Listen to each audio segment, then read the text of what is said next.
तुकोबरायांना त्याचा जो ध्यास लागला, महाराजांजवळ कोणी जाऊन बसलं तर तुकोबराय बोलावा विठ्ठल, पाहावा विठ्ठल, सांगायचे करावा विठ्ठल, जीवे भाव येणे सोसे मन, झाले हाव.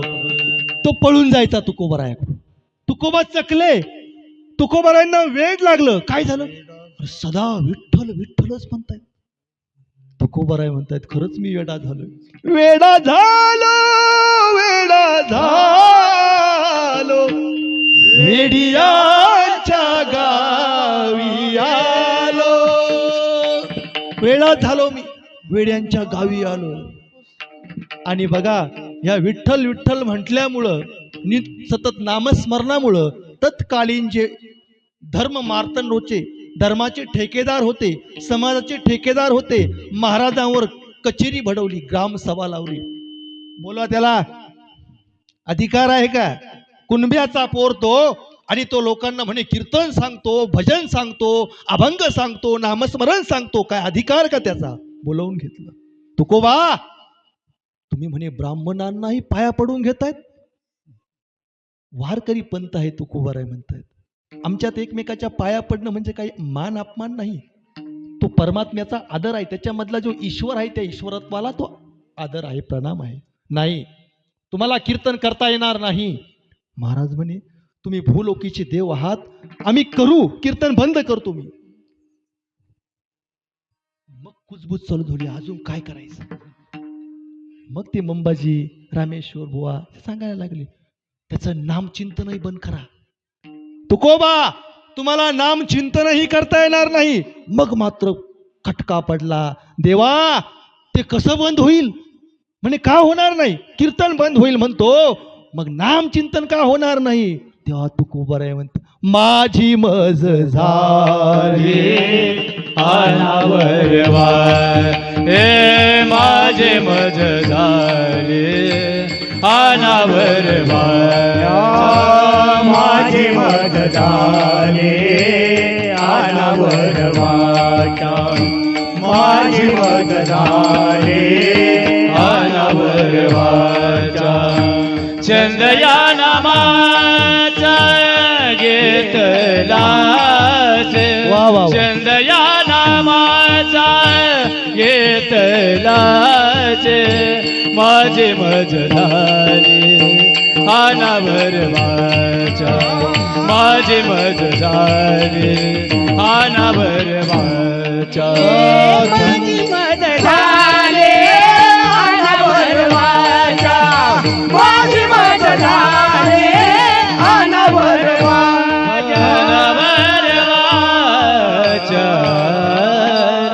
अनावर होणं म्हणजे इथून तुम्ही जाल घरी. आता दिवसभर जे जे केलं ते स्वप्नात येतं, घरी झोपल्यानंतर दुसरं नाही येत काही, जे बघितलंय तेच येतं. आणि तुम्ही जाऊन झोपलात तर स्वप्न पडेल. स्वप्नाच्या पुढे एक अवस्था आहे, ही जागृती आहे. झोपल्यानंतर स्वप्न पडेल त्याला आपण स्वप्न म्हणतो. आणि त्याच्याही पलीकडे एक अवस्था आहे, त्याला सुषुप्ती म्हणतात. सुषुप्ती अवस्थेमध्ये माणूस सुषुप्त असतो, मी माझं लुप्त असतं, पण संपलेलं नसतं, त्याच्यामध्ये तो विसरून गेलेला असतो. अशा अवस्थेतही तुकोबारायांची वाणी विठ्ठल विठ्ठल विठ्ठल एवढंच म्हणते. आणि मग ती कशी बंद होईल? तुम्ही सांगा कशी बंद होईल? तेव्हा मात्र तू कृष्ण कृष्ण म्हटल्यानं कृष्ण मीराबाईला विचारतोय, मीरे काय पाहिजे तुला, काय देऊ? तेव्हा मीरा दिदी म्हणतायत, देवा या रंगांच्या नादामध्ये लोक बरबटलेत, तुकडे पडता की काय, मुर्दे पडता की काय, त्या काळची चिंता आहे. मला काहीच नको. लक्षात द्या, आपलं चित्र आपण रंगावं, निश्चित रंगावं, पण जर इतरांचं चित्र चांगलं रंगत असेल तर आपला ब्रश असा झटकू नाही त्याच्या चित्रावर, माझं चांगलं होत नाही म्हणून नाही झटकू. हे नाही. आमची मीरा दीदी म्हणतात, लाल ना रंगाऊ मैं हरी ना रंगाऊ. मला लाल नको, मला हिरवाही नको.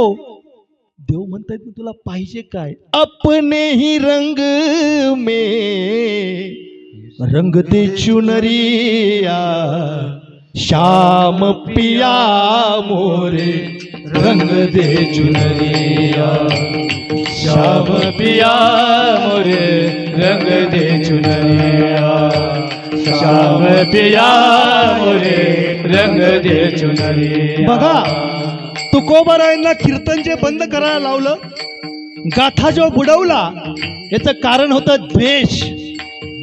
याला जलसी म्हणतात, जलसी. ज्ञानोबारा याच्यावर प्रखड बोलतायत. आपणही अंगे जळे आणि नागवी जगाचे डोळे, पतंग जैसा सळे दीपाचे. पावसाळ्यामध्ये पतंग नावाचे किडे फिरतात, लाईटावर झडप घालतात. प्रकाश त्यांना आवडत नाही, दिवा आवडत नाही, दिवा विझवण्याचाच प्रयत्न लाईटा पतंगाचा असतो. असे लोक तुकोबारायांना विरोध करत होते. हे काम, क्रोध, लोभ, मोह, मत्सर, द्वेष करायला लावतायत. मीरा दीदी म्हणतायत, धोबिया धोए चाहे सारी उमरिया, धोबिया धोए चाहे सारी उमरिया, श्याम पिया मोरे रंग दे चुनरिया, श्याम पिया मोरे रंग दे चुनरिया, रंग दे चुनरिया, रंग दे चुनरिया.